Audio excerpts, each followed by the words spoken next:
Sim, esse aqui é um projeto que já acaba tem algum tempo andando, mirando que a nossa nessa linha Malmoc, já acaba um período atrás, na 2020, esse aqui nada consiste de 5 áreas que o ordem disponível de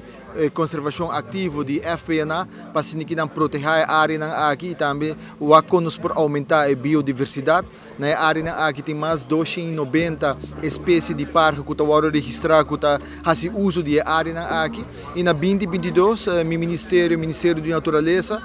a aprovação do Conselho de Ministros para instituir uma comissão que está titulada Comissão Western Wetlands, que está consiste tanto de um representante do meu ministério, de DOE, de FPNA, pero também de Aruba BirdLife Conservation e também um arquiteto rubiano que está vivo na Holanda, para que desenhar um projeto que nos vai conectar as 5 salinhas aqui com o outro, para que aumentar a biodiversidade, pero também proteger nossa natureza e ave. Nós chegamos a um acordo com o Wageningen University para que faça baseline study, dus estudo básico de tudo o que tem as 5 áreas aqui, para que nós prosseguir com o próximo step, com nós vai proteger nossa natureza, com nós vai aumentar a biodiversidade em 5 áreas aqui, para que na futura geração por desfrutar da área aqui e também